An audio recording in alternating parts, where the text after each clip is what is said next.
Ram Ram, Namaste. I am Mrs. Reena Ghare, a spiritual healer, a Vedic astrology practitioner, and a devotional singer. ज़िंदगी में रोज़ नए नए परिवर्तन होते हैं और जो एनर्जीज़ होती हैं, जैसे मतलब हर कोई अपने अपने हिसाब से एनर्जी चैनल करता है। कुछ लोग बताते हैं this is current energy, that is current energy. काफ़ी टाइम तक मैंने भी सुनी है ये चीज़ें कि मैस्कुलिन की करंट एनर्जी क्या है, फेमिनिन की करंट एनर्जी क्या है। बट वो कुछ टाइम के लिए ना एक खेल की तरह होती है और शायद कुछ टाइम वो खेल खेलना भी ज़रूरी होता है, क्योंकि देखो जब इंसान आउट ऑफ हिज माइंड होता है, हर माइंड होता है, और मतलब उसको समझ ही नहीं आ रहा होता है कि मेरे आसपास हो क्या रहा है, या वो थोड़ा सैड होता है, दुखी होता है, तो उस टाइम वो एनर्जीज उसे थोड़ा सा राइज पे लेके जाती हैं, थोड़ा सा उसको हैप्पी वाली कंडीशन में लेके जाते हैं। या आप कह सकते हो कि डूबते को तिनके का सहारा, तो वो थोड़ा सहारा देती हैं। और वो सहारा भी ज़रूरी होता है, क्योंकि कहा ना, जब इंसान डूब रहा होता है वो तिनके को ही अपना तारक मान के और वहाँ से उसके सहारे निकल जाता है, तो उसके लिए वो तिनका भी बहुत बड़ा होता है। लेकिन एक टाइम आता है जब आपको लगता है कि अब आप उस स्टेट में आ चुके हैं जहाँ अब ये करंट एनर्जीज आपको सर्व नहीं कर रही हैं। रीज़न क्या होता है? क्योंकि करंट एनर्जीज तो हर इंसान की चेंज होती रहती है। अब देखो, थोड़ी देर पहले मैं थोड़ा उदास थी, कुछ और सोच रही थी, और उदास होके मैं सो गई थी। मतलब जो भी होगा देखी जाएगी, उसके बाद मैं ये करूँगी वो करूँगी, कई सारी चीज़ें थी, but nothing was clear to मी।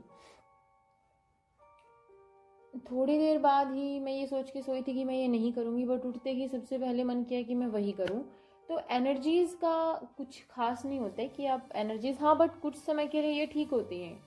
कुछ एनर्जीज़ देखो, छोटी मोटी एनर्जीज चेंज होती रहती हैं, लेकिन जो एक मेन एनर्जी होती है ना, वो हमेशा लगभग वो बहुत कम चेंज होती है। जैसे हमारा खाने को मन है, पीने को मन है, सोने को मन है, अब हमारा नाचने को मन है, घूमने को मन है, मतलब ये सब क्या है, अलग अलग एनर्जीज हैं जो चेंज होती रहती हैं। लेकिन एक जो मेन एनर्जी होती है ना कि भाई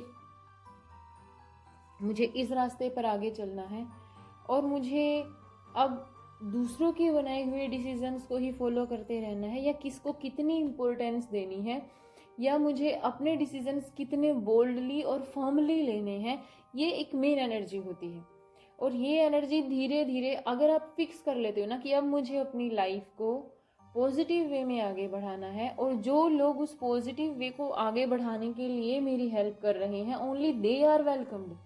और जो चाहते हैं कि मैं अपनी लाइफ को उसी वे में जीऊं जैसे मैं पहले जी रहा था या जी रही थी, जिसमें मैं खुद ही खुश नहीं था, सारी दुनिया खुश थी, because at that time I was feeling like Ram. मैं मतलब राम बनना था, राम बन लिया। बट आपको पता है कि श्री राम राम बनकर सारी दुनिया खुश थी, सारा राज्य खुश था, सब खुश थे, लेकिन श्री राम बनकर राम स्वयं ही प्रसन्न नहीं थे, क्योंकि हर चीज का तो इंसान से त्याग करा दिया जाता है। आप सबसे ज्यादा प्रेम अपनी पत्नी से करते हो, वो भी लोग उससे दूर कर देते हैं।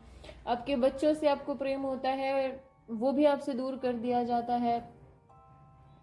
आपको सिर्फ दूसरों के लिए, दूसरों की सेवा करने के लिए, या फिर उन पर राज्य करने के लिए, या किसी ना किसी तरह उनको सर्व करने के लिए आपकी लाइफ को दे दिया जाता है, धर्म की स्थापना के लिए दे दिया जाता है। मानते हैं कि चलो भाई, नाम हुआ, प्रसिद्धि हुई, बड़ाई हुई, देवता के नाम रूप में पूजे गए।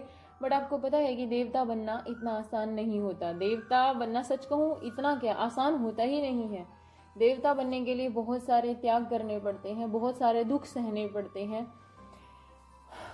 तो हर कोई आपको राम बनाने की कोशिश करता है, बट एक टाइम आता है जब आपको लगता है कि भाई अब आपको श्री कृष्ण की तरह मुसीबतों का सामना बेशक करना पड़े, but you will make your own Dwarika. और अपनी द्वारिका बनाने का मतलब है कि उस द्वारिका में आपके अकॉर्डिंग शासन चलेगा। देखिए, ये थोड़े थोड़े आप इनको कह सकते हो ना कि ये स्टेजेस भी होती हैं लाइफ की। पहले राम, फिर श्री कृष्ण, फिर धीरे धीरे आपको जो भी इंस्पायर कर रहा है। लेकिन मैं सच बताऊं तो इन स्टेजेस से निकलने के बाद फाइनली हम एक आम इंसान की लाइफ में आते हैं। एक इंसान जो कलयुग में है, but he wants to live peacefully, जैसे कि सतयुग में रहते थे। तो कलयुग में सतयुग मिक्स हो सकता है, बैलेंस हो सकता है, ठीक है, तो तब हम एक नॉर्मल इंसान के रूप में आते हैं।